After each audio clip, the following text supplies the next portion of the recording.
subhanallahi wa bihamdihi adada khalqihi wa ridha nafsihi wa zinata arsyihi wa midada kalimatihi. Dengan niat menang ini kamu ingin li'ilai kalimatillah. Tapi kalau kamu ingin syahid, berarti kamu menuruti keinginan nafsu kamu nang cepat masuk surga. Itu orang Arab kagumnya bukan main. Karena di mana-mana orang itu dinilai dari niatnya. Paham ini ya? Tapi perang loh ya, dalam kondisi perang, bukan teroris. Perang itu artinya orang kafir yang ingin bunuh kita, itu perang namanya apa? Perang. Dulu orang cerita syahid itu hanya pokoknya syahid itu hebat, pokoknya syahid itu hebat.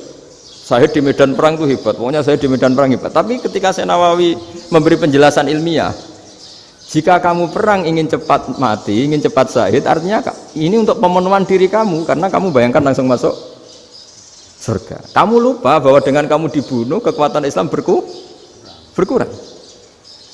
Akhirnya beliau memberi penjelasan, syahid itu bagus, itu sebagai takdir. Hanya takdir itu kita perang yang ingin menang, tapi takdirnya mati. Jangan dibalik, oleh perang rapati tenanan, benang mati nang lebu. Itu yang pertama, termasuk ulama yang pertama memberi penjelasan itu Syekh Nawawi. Akhirnya melahirkan kekaguman yang luar biasa dengan tafsir Munirnya itu. Terus beliau itu orang yang rileks kalau menjelaskan ilmu. Ini ya juga guru-gurunya Mbah Hasyim, Mbah Guru sama Mbah Hasyim sama Mbah Ahmad Dahlan Syekh Nawawi itu. Jadi dulu yang alim di Arab itu ada Syekh Nawawi, ada Syekh Khotib Minangkabau, ada Syekh Bakir Jogja, ada Syekh Mahfud Termas. Itu orang Indonesia banyak sekali yang alim. Bahkan diantaranya yang dikagumi Al-Azhar itu juga orang Indonesia, nama Syekh Abdul Manan, itu mbahnya Syekh Mahfud Termas. Itu pertama ada duta besar Indonesia di Mesir, itu termasuk barokahnya Mbak Abdul Manan tadi, itu juga orang Indonesia. Jadi pemahaman ulama Indonesia itu khas, termasuk ketika memaknai apa? Syahid. Ketika memaknai apa? Syahid. Itu unik. Ketika Syekh Nawawi diuji dulu itu yang namanya ulama diuji dulu oleh 100 ulama. Jadi dulu ya ada kompetisi. Imam Bukhari diakui jadi ahli hadis itu diuji oleh mi'atu muhaddisin, 100 orang ahli hadis, sanad dibolak-balik, matanya dibolak-balik, tapi beliau tetap bisa mengembalikan proporsi sanad itu. Syekh Nawawi pernah diuji gini. Ayul afdol al ulama awe salatin. Keren mana ulama sama raja atau sama orang-orang kaya, sama penguasa? Ya keren ulama. Terus dibully sama orang. Tapi setahu saya banyak ulama yang antri di rumahnya raja, tapi saya tidak tahu melihat raja antri di rumahnya ulama.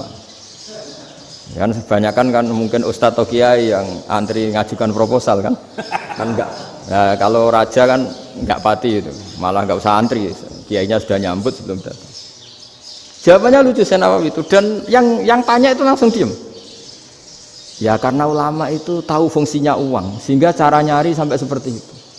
Sementara raja-raja itu tidak tahu fungsinya ilmu, makanya tidak pernah sowan ulama. Gitu. Sehingga, jadi ya dianggap enteng saja. Ulama kan tahu fungsinya uang, tahu untuk pondok, tahu masjid. Sementara raja tidak tahu fungsinya ilmu. Jadi itu khas Jawa ya.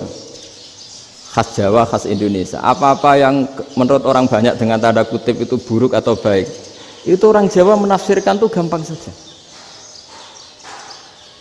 Sehingga semenjak itu Jawa itu dipandang betul.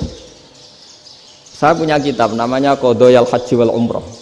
Itu terbitan Hayatul Ulya Arab Saudi, milik Wahabi. Itu diantara fatwa yang dipakai untuk solusi muskilatul haji, problem-problem haji kekinian. Itu fatwanya syekh-syekh yang dari Indonesia, termasuk Syekh Khotib Minangkabau, Syekh Nawawi Banten, Syekh Bakir Nur Jogja. Misalnya begini, dalam fatwa-fatwa yang menyulitkan kita ya, sampai sekarang jadi perdebatan. Ketika Safa dan Marwah itu dengan batas tertentu, saya ulang lagi dengan batas tertentu, mau tidak mau atas nama kebutuhan, itu kan butuh perluasan. Karena kalau naik turun itu mudah disepakati ulama. Jadi misalnya gini ya, saya punya tanah seluas ini. Pasti orang akan mengatakan sampai bawah ya tanah saya, sampai atas tanah saya. Itu mujma' alaih, itu disepakati. Sehingga Nabi ngendikan Al-Ka'bah min tuhumil ardi ilas sama Ka'batun. Ka'bah sampai ujung bumi sampai ke aras semuanya Ka'bah. Sehingga tidak ada perdebatan ulama ketika Masjid Haram di tingkat, kemudian yang di atas sholat, tetap dia menghadap Ka'bah. Tidak harus diluk melihat di bawah, enggak, karena Ka'bah sampai langit. Sama, tanah Anda kamu tingkat sampai 10, enggak ada tetangga protes, karena bawah sampai atas tanah Anda. Tapi kalau diperluas, tanah Anda kamu luaskan setengah meter saja atau 3 cm saja, iso geger mek tonggo. Karena di mana-mana batas itu ya tadi, kalau atas bawah miliknya, kalau samping enggak. Pertanyaannya, perluasan Mina itu ke samping, perluasannya Matof yang Mas'ah itu juga ke samping.